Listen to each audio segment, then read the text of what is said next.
Bonsoir à toutes et à tous, bienvenue dans cette édition d'information. Les titres du journal, la journée des chargeurs.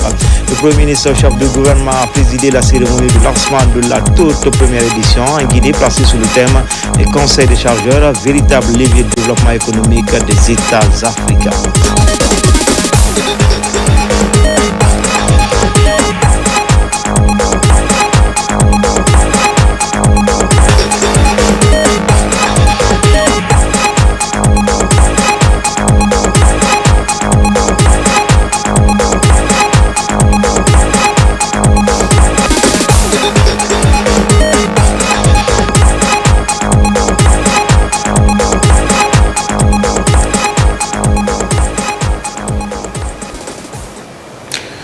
Quelques soucis techniques.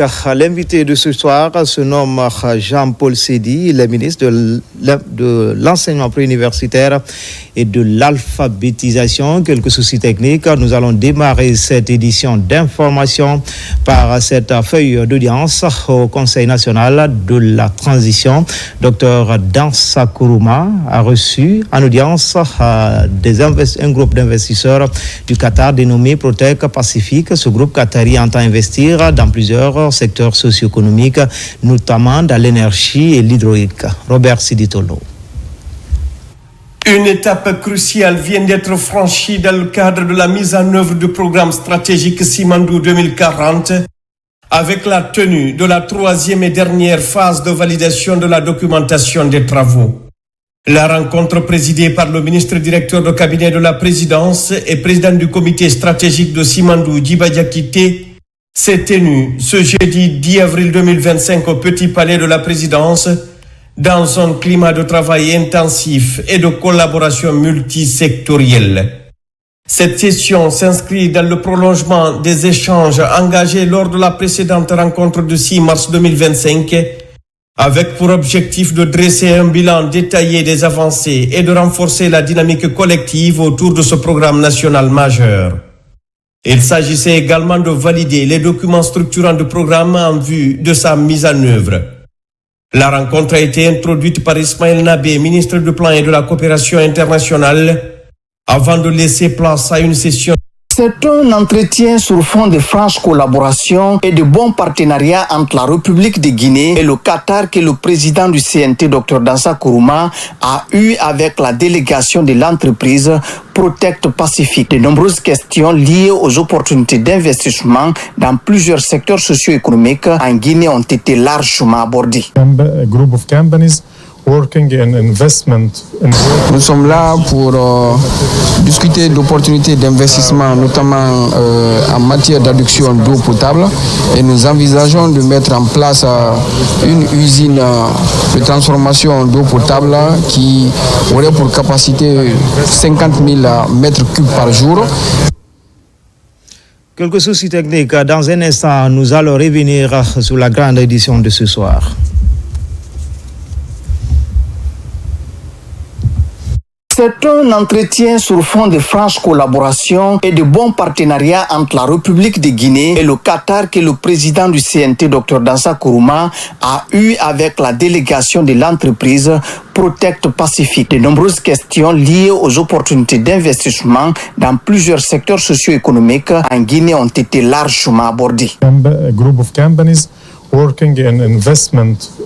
Nous sommes là pour discuter d'opportunités d'investissement, notamment en matière d'adduction d'eau potable, et nous envisageons de mettre en place une usine de transformation d'eau potable qui aurait pour capacité 50 000 mètres cubes par jour. Et nous avons aussi discuté tout à l'heure avec le président des possibilités d'investissement à long terme, notamment dans le domaine énergétique. Donc le but de notre visite, c'est d'explorer les pistes d'investissement en Guinée, mais pour un premier lieu, la mise en place d'une usine de transformation et d'adduction d'eau potable. À l'issue de l'entretien, le président du CNT a exprimé toute sa satisfaction avant de promettre l'établissement d'un partenariat fécond entre l'entreprise Protect Pacifique et la République de Guinée. Des rencontres entre ces investisseurs, le gouvernement guinéen et le secteur privé pourraient avoir lieu en vue de matérialiser ces partenariats. Journée des chargeurs, le Premier ministre chef du gouvernement a présidé la cérémonie de lancement de la toute première édition en Guinée, placée sous le thème « Les chargeurs, le Conseil des chargeurs, véritable levier de développement économique des États africains ». Les travaux qui vont s'écouler pendant 2 jours mettent l'accent sur la valorisation des politiques, la facilitation du commerce et l'anticipation des besoins logistiques et des modernisations des pratiques douanières, entre autres. La suite dans ce reportage signé Hadi Kamara. C'est la première édition des journées dédiées au Conseil guinéen des chargeurs qui joue un rôle clé dans la chaîne logistique de transport en collaboration avec les autres acteurs en vue de rendre compétitif et interconnecté le secteur du commerce international. Cet espace est un creuset de réflexion et d'échange autour des problématiques liées aux activités des chargeurs. Ces journées constituent pour nous une plateforme d'échange d'idées pour bâtir des relations durables qui nous permettent d'optimiser nos actions et d'améliorer la compétitivité du secteur de transport de notre pays. Ce forum va renforcer les liens de coopération entre les différents acteurs du secteur tout en favorisant la mise en place de partenariats stratégiques. Le secteur des transports est un pilier fondamental dans notre développement économique et social. Sous la haute impulsion du président de la République, notre pays connaît une dynamique de modernisation sans précédent. Le chef de l'État a fait du désenclavement des régions, de la modernisation des infrastructures et de la facilitation de la mobilité des personnes et des biens des priorités absolues. Les conseils des chargeurs sont très peu connus du grand public et de certains milieux professionnels, alors même qu'ils œuvrent efficacement et inlassablement dans leur mission originelle à apporter une assistance aux importateurs et exportateurs sur toute la chaîne de transport maritime international. Les conseils des chargeurs sont des instruments de lutte contre la cherté de la vie dans la perspective d'une souveraineté économique, alimentaire, industrielle, numérique des pays africains, chers à nos plus hautes autorités. Le Premier ministre Amadou Riba réitère l'engagement du gouvernement à soutenir les activités initiées par le Conseil des chargeurs qui contribuent à conforter l'économie guinéenne. Les peuples qui ont dominé le monde, ce sont les peuples navigateurs, qui ont sillonné les mers, qui ont fait des découvertes, qui ont conquis des territoires, qui ont accumulé des richesses en exploitant les richesses des autres. Ça a transformé le monde. Donc, la base de tout progrès au sens général du terme, c'est la capacité d'un pays à disposer des moyens de transport, des moyens de logistique. Et depuis le début de l'histoire, ça a été toujours le cas. C'est aujourd'hui le cas maintenant. C'est la raison pour laquelle j'ai un grand plaisir d'être avec vous. Dans un contexte où les choses sont en train de changer, où la géographie ou la géopolitique mondiale est en train de vaciller, d'échanger avec vous sur des questions fondamentales concernant les dispositions logistiques, transport, en d'autres termes, la mission qui est dévolue au Conseil des chargeurs des pays respectifs. Nous voulons une économie diversifiée, qui ne soit plus une économie de rente comme on l'a toujours connue jusqu'à présent. Mais changer l'ordre qui a prévalu pendant des siècles et même après l'indépendance pendant plusieurs décennies nécessite de se doter des moyens de ce processus de changement. Le Conseil guinéen des chargeurs entend redoubler d'efforts pour apporter une valeur ajoutée et atteindre l'excellence dans l'ensemble de ses activités. Grande mobilisation dans la savane guinéenne pour célébrer les réformes du système éducatif. Partout des marches de soutien au président de la République pour avoir changé le visage de l'école guinéenne et les conditions de vie des enseignants. Ils réaffirment désormais leur adhésion à la dynamique du changement soutenue par les actions concrètes en matière de gouvernance. RTG Kankan, Djamokaba. Dans les rues de Nabaya, des enseignants et élèves apportent leur soutien au chef de l'État. En entonnant des chants patriotiques, la communauté éducative de la préfecture de Kankan célèbre le général Mamadi Doumbouya pour avoir engagé plusieurs réformes au sein de l'école guinéenne.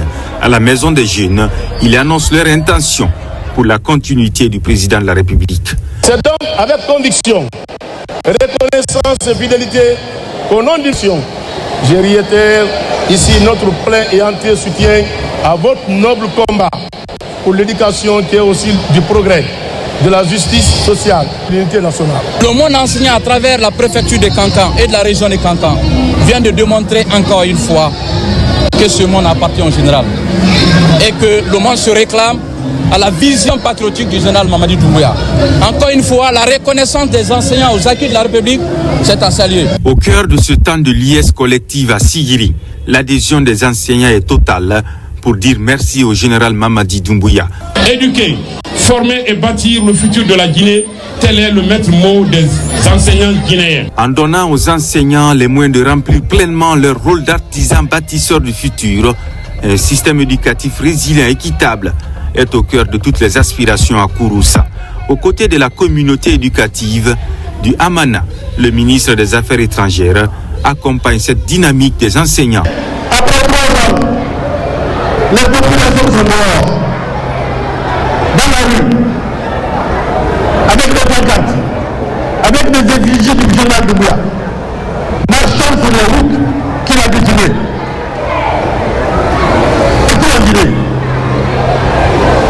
Les populations lui sont reconnaissantes. Et ce sont les populations qui, à travers ces marches sous le soleil, donc ce que notre peuple définit, c'est ce qui sera fait en Guinée. À Mandiana, les principes et objectifs du CNRD ont déjà séduit les enseignants révalorisés par les politiques éducatives du pays, sous les auspices du ministère de l'enseignement préuniversitaire et de l'alphabétisation. Au compte de la direction préfectorale de l'éducation de Mandiana, depuis l'arrivée au pouvoir du CNRD avec le général Mamadi Doumbouya, il a été enregistré des acquis entraînant une forte amélioration dans le recrutement au CP1, le maintien de la réussite scolaire, les infrastructures, les équipements immobiliers, la qualification et l'amélioration des conditions de travail du personnel. Sanankoro aussi dans la ferveur de la marche de soutien au chef de l'État, fortement mobilisé pour sillonner les artères de Kéréouané. Les enseignants font part de leur motivation pour saluer les réformes du système éducatif. Au compte de cette journée de reconnaissance, la savane guinéenne était en ébullition pour apprécier toute une batterie de réformes qui accompagnent la refondation du système éducatif. À Mamou, les enseignants de la région, plus que jamais déterminés à accompagner les actions de développement du chef de l'État dans les différentes préfectures de la région. La mobilisation était de taille. Les professionnels de CREI reconnaissent les réformes en cours dans le système éducatif. RTG Mamou, Mamadou Patibaldi. Les enseignants de Dalaba s'inscrivent dans la dynamique de la refondation prônée par le général d'armée Mamadi Doumbouya. À travers cet imposant carnaval, les fonctionnaires de la CREI ont manifesté leur reconnaissance au président de la République. Merci à lui encore pour le recrutement des enseignants à la fonction publique. Merci à lui pour l'amélioration des conditions de vie des enseignants. Merci à lui pour la construction et la rénovation des écoles. Merci à lui pour la stabilité. On a eu une année paisible, sans grève, pas du tout, et on a eu le plein temps pour enseigner. En présence de certains membres du CNT, des autorités à tous les niveaux, ces 12 délégations scolaires de l'enseignement élémentaire et secondaire de la ville de Dalaba, soutenues par l'amiral Yaya Diallo, chef d'état-major de la Marine nationale, ils ont reconnu les multiples efforts consentis par l'homme du 5 septembre 2021. En tant que républicain, le changement est à tous les niveaux. le changement dans le cadre de la formation, le changement dans le cadre des infrastructures. Vous voyez la construction de l'école des Britanniques pour la formation des élèves. Ce qu'on voit et ce qu'on touche est différent. Et ce qu'on parle. On peut parler, mais quand on touche, on voit, c'est plus important que la parole. Donc les acquis sont là, ils sont visibles. Les conseillers nationaux présents à la cérémonie ont salué cette détermination des enseignants qui adhèrent massivement aux nouvelles orientations du général d'armée Mamadi Doumbouya. Dalaba n'est pas en reste par rapport aux acquis et aux réformes. Donc nous sommes très heureux aujourd'hui de cette reconnaissance et des remerciements de la population de Dalaba qui adhère solidairement aux idéaux du CNRD. À 55 km de Dalaba, la préfecture de Pita. Au-delà de l'adhésion dont nous avons fait montre ce jour, devant vous, les acteurs du système éducatif de Pita réaffirment leur engagement indéfectible à exprimer leur soutien à travers le thème avec Mamadi Doumbouya, éduquer, former et bâtir le futur de la Guinée. Moi, en tant que aussi ressortissant de Pita, c'est dire vraiment aujourd'hui, tout Pita remercie le général Mamadi Doumbouya parce que c'est grâce au général Mamadi Doumbouya qu'on est en train de voir les capacités managériales du président de ce parti, Amadou Ouriba. On le dit merci. Reconnaissance des différentes prouesses réalisées dans le secteur de l'éducation par le président de la République, les enseignants des 13 sous-préfectures et la commune urbaine de Mamou ont manifesté dans la joie ce lundi. Depuis du CNRD au pouvoir, plusieurs actions d'envergure ont été menées pour accroître le taux d'accès à l'éducation ainsi que l'amélioration de la qualité de l'enseignant-apprentissage.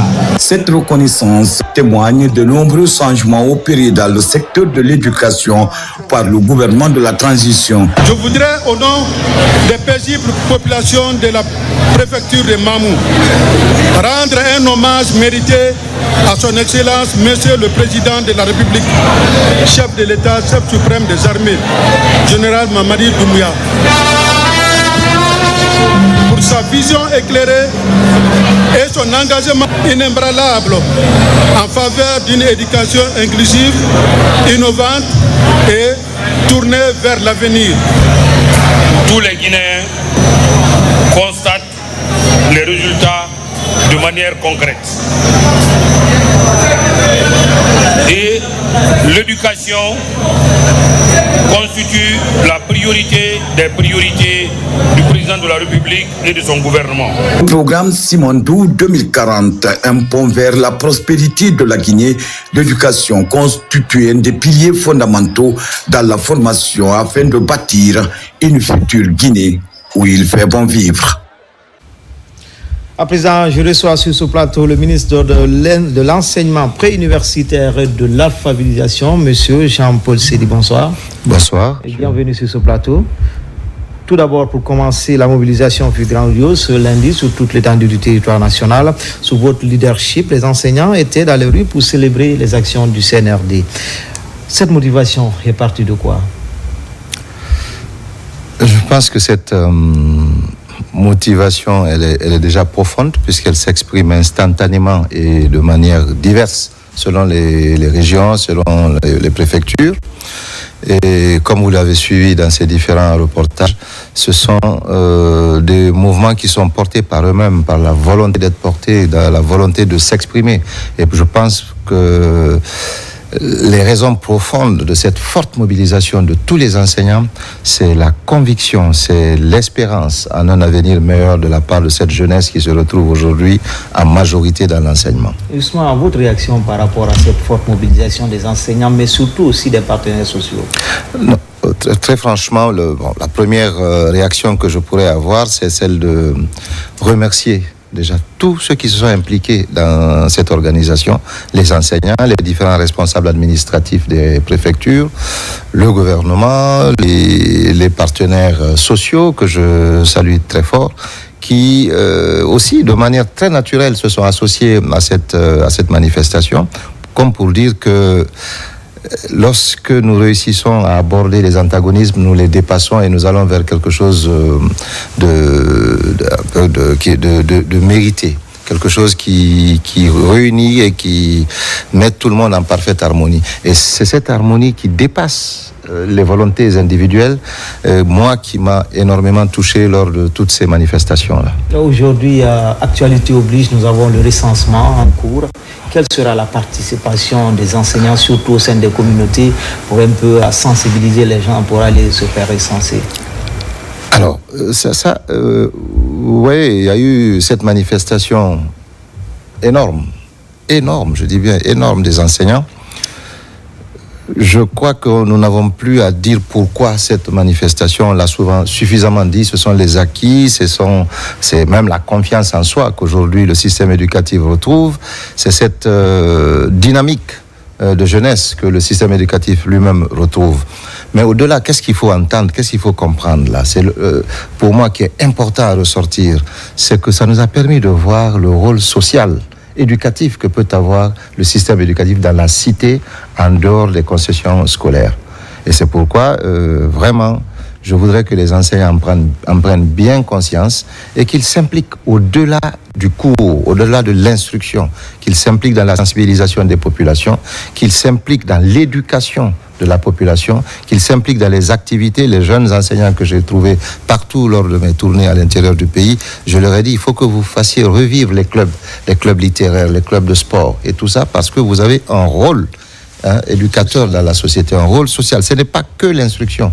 L'instruction ne suffira pas, il faut une éducation derrière.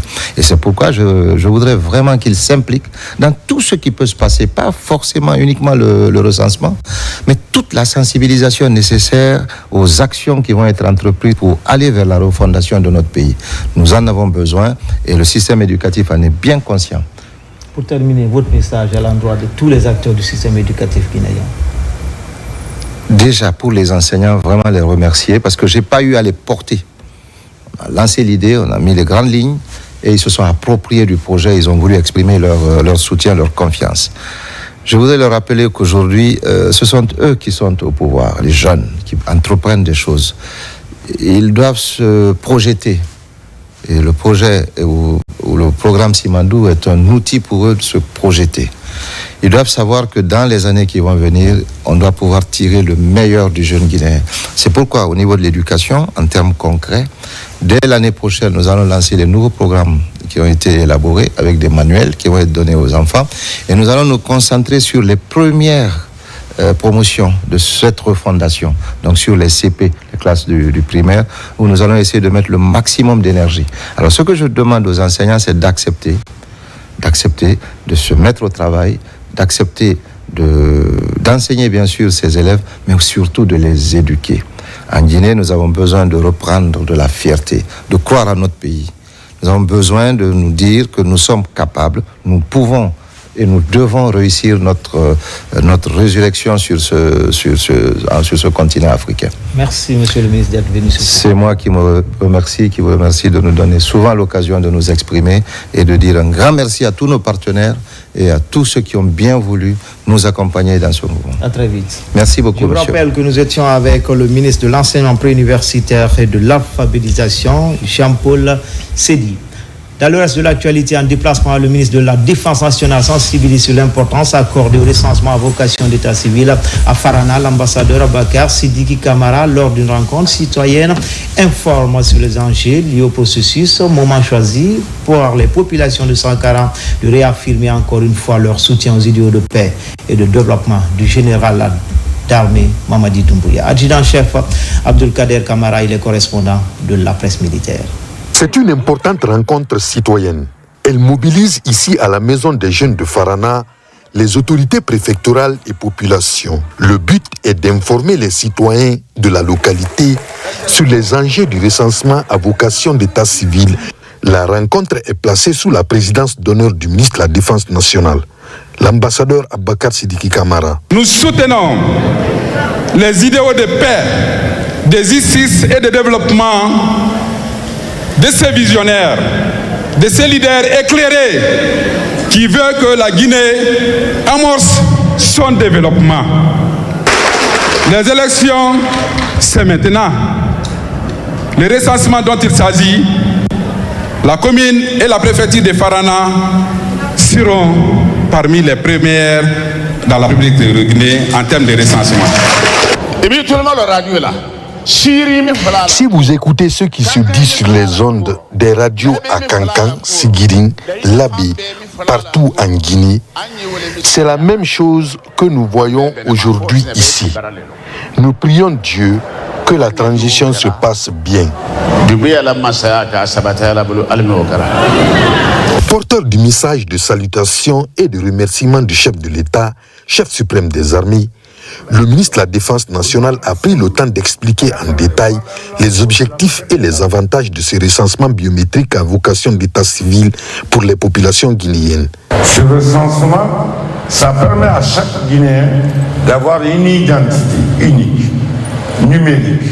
Ça lui permet d'avoir accès aux services publics, à commencer par vous, les sous-préfets, les déclarations de naissance, de décès, de mariage, l'acquisition de documents administratifs, soit les comptes bancaires, que ce soit les passeports, que ce soit les titres de voyage, outre que le passeport, les pièces d'identité, les transactions commerciales même, entre les individus, entre les collectivités, entre les groupements d'intérêt économique. Ça nous permettra de faire face aux préoccupations des populations en fonction de leur densité par jour, d'équilibrer la répartition des richesses sur l'étendue du territoire national.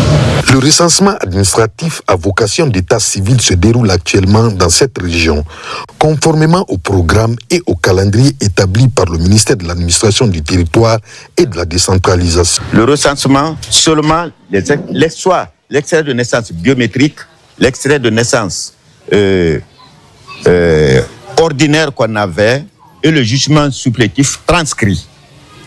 L'engouement observé dans la région de Farana témoigne de la prise de conscience et de l'importance de cette démarche pour l'avenir de chaque citoyen et pour la construction d'une nation plus.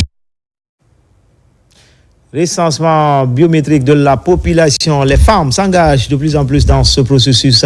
Des femmes venues des 13 communes de Conakry autour de la ministre en charge de la promotion féminine et de l'enfance se mobilisent pour donner un élan à cette initiative. Elle l'aurait affirmé lors d'une grande mobilisation au stade général Lansana Conté de Nongo. Alkaliko Beleketa, Mohamed De Kamara. Cette journée de mobilisation des femmes en faveur du recensement biométrique marque la volonté de cette couche à participer à la vie de la nation. Ce regroupement des représentantes des femmes des 13 communes de Conakry, ici au stade général Lansana Conté de Nongo, est un message fort à la nation. Nous lançons un appel à toutes les femmes de la capitale et de l'intérieur du pays. Mobilisez-vous, faites-vous recenser, prenez votre place dans la construction de notre avenir commun. Elle représente aujourd'hui 52% de la population guinéenne. Leur rôle dans le processus de recensement biométrique est essentiel. C'est grâce à Madame de ministre qui nous a invités ici aujourd'hui pour toutes les femmes, pour donner les mains, pour sensibiliser les femmes et les Guinéens, parce qu'on est tous Guinéens, pour que les gens vont aller recenser. Nous, les braves femmes du marché Niger-Avaria, on est prêtes 100% pour sensibiliser toutes les femmes pour aller recenser. Faire recenser, c'est revendiquer son droit à l'existence citoyenne. C'est préparer sa participation aux élections à venir. C'est refuser d'être invisible dans les décisions qui façonnent notre avenir. Et si nous voulons que le président de la République, son Excellence le général Mamadi Doumbouya, puisse poursuivre ses réformes profondes, les grands chantiers et les œuvres de développement engagées pour la Guinée, nous devons toutes et tous nous faire recenser. Ce processus biométrique vise l'élaboration du registre national des personnes physiques et du fichier électoral pour le référendum prévu en septembre 2025, mais également pour toutes les autres élections. Le collectif des jeunes cadres de l'administration en ordre de bataille pour accompagner le gouvernement dans le recensement à Lambani des causeries éducatives et citoyennes sont entamés sur du porte-à-porte pour permettre aux citoyens d'avoir un numéro d'identité biométrique. Abakar Junior Kamara. Ces jeunes cadres, issus de la présidence de la République, de la primature et les autres départements ministériels, s'organisent au sein du collectif OS pour appuyer les populations de Guinée dans le processus de recensement biométrique. Ici à Lambani, la procédure est expliquée aux citoyens dans un meeting de sensibilisation sur l'importance du recensement. Grâce à la vision éclairée de son Excellence le général Mamadi Doumbouya, président de la République, chaque citoyen pourra bénéficier dorénavant d'un numéro d'identification nationale, facilitant ainsi ses démarches administratives tout en renforçant la transparence et l'efficacité de nos institutions. Les citoyens de 10 ans et plus se sont fortement mobilisés, munis des pièces comme des actes de naissance ou jugements supplétifs transcrits ou certificats de nationalité. Tous ces documents sont acceptés. Je suis venu avec ma famille au nombre de 5. On a été bien reçus et on a continué à faire l'enrôlement. Ça s'est très bien passé. À Lambani, les autorités communales optent pour le recensement de masse. Témoigne cette mobilisation. Un des citoyens s'est déjà fait enrôler. C'est une invite de la mairie à travers les chefs de quartier, chefs de secteur, pour aller vers les ménages, pour demander et encourager à tous les citoyens de venir massivement, sans inquiétude, de se faire recenser, d'avoir cette pièce indispensable pour qu'ils répondent à cette citoyenneté guinéenne qui est très chère. Le collectif OS encadre et sensibilise les citoyens dans les ménages pour se faire recenser. Au ministère de l'Agriculture et de l'Élevage, 200 tablettes sont mises à la disposition de la Direction nationale des services vétérinaires pour la fiabilité et la rapidité dans la remontée des données, un appui du projet régional de sécurité sanitaire en Afrique de l'Ouest et du Centre pour mieux lutter contre les maladies animales, notamment celles transmissibles à l'homme. Fodé Camara. Le Mosacode, dans sa mission d'accompagner les actions du chef de l'État, le général-président Mamadi Doumbouya, continue d'élargir son champ d'action. Cette fois-ci, c'est le tour des préfectures de la Moyenne-Guinée pour l'installation des bureaux fédéraux. Après l'exploitation du gaz sous la notabilité, des bureaux sont installés et validés au compte de la préfecture de Pita. Aujourd'hui, à travers tout le pays, nous voyons l'unité, nous voyons les investissements, nous voyons la prise en charge des citoyens à tous les niveaux. Et il faut être reconnaissant dans ces acquis-là pour pouvoir soutenir l'esprit du CNRD, à l'occurrence son Excellence Monsieur le Président de la République. Pour l'implantation, ça fait partie de notre premier objectif. Vu l'ampleur, vu la situation, nous sommes très satisfaits. Nous sommes très contents de la population de Pita. Nous les remercions de l'accueil chaleureux qu'ils nous ont accordé. Une des étapes importantes de cette mission de Pita, ce sont des opérations de recensement biométrique en cours dans cette préfecture. Les membres du Mosacode ont mis l'occasion à profit pour inviter les uns et les autres à se mobiliser autour de ce processus. Mosacode aujourd'hui, sur le territoire national, est en train de sensibiliser et mobiliser toute la population guinéenne à se recenser. Parce que cela fait un point clé, un point focus pour le général Mamadi Doumbouya. Avant de prendre la route de Dalaba, la prochaine étape de la mission, le Mosacode, conduite par la coordinatrice Hadja Djaba Doumbouya, a rendu une visite de courtoisie aux sages de la ville de Pita.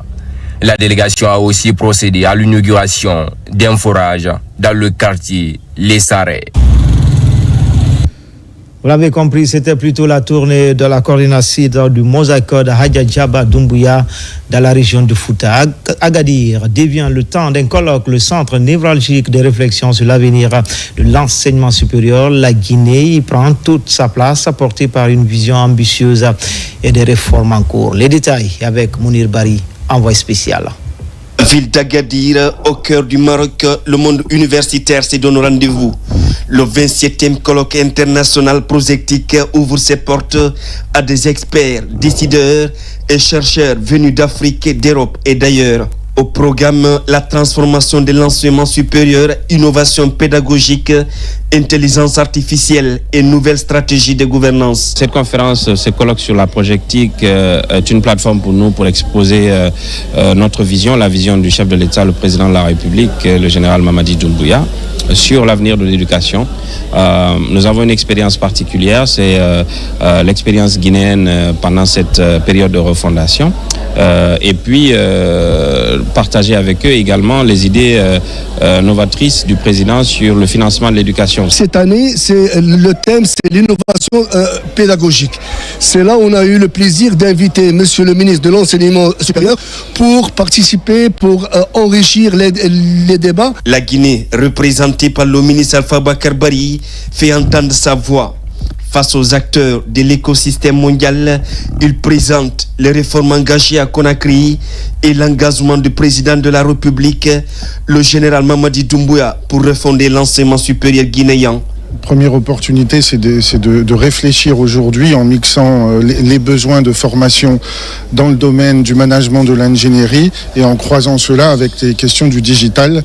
C'est un des domaines d'expertise du ministre et donc nous sommes là pour réfléchir ensemble aux opportunités de développer des formations. La Guinée est résolument engagée dans une dynamique de transformation de la digitalisation à l'alignement formation-emploi en passant par les grands projets structurants comme Simandou.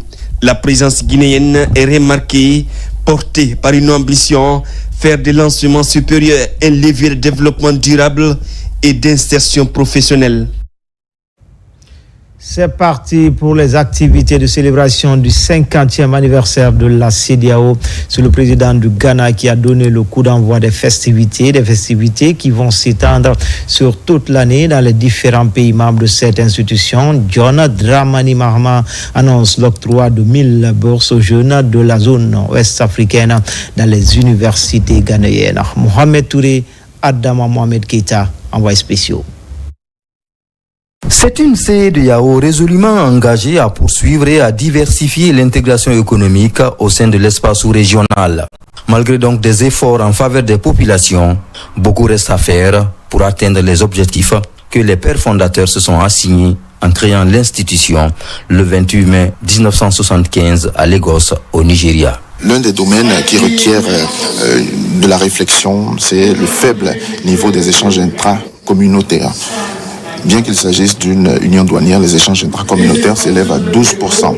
Ce chiffre est considérablement faible comparé aux pays de l'Union européenne et des pays d'Asie du Sud-Est. Pour résoudre ce problème, nous devons continuer à nous attaquer au déficit d'infrastructures et d'énergie, ainsi qu'aux barrières non tarifaires. Plus fort ensemble pour un avenir plus radieux est le thème de la célébration du 50e anniversaire de la CEDEAO qui va s'étendre sur toute l'année. Une occasion pour les pays membres d'engager des projets innovants en faveur notamment des jeunes de la communauté ouest-africaine, l'avenir du continent, car la CEDEAO, c'est 400 millions d'habitants, soit 30% de la population africaine. Pour marquer ce moment important, le Ghana offre 1000 bourses aux étudiants du cycle tertiaire de notre sous-région pour étudier dans nos universités. Il ne s'agit pas juste d'un geste, c'est un acte de solidarité.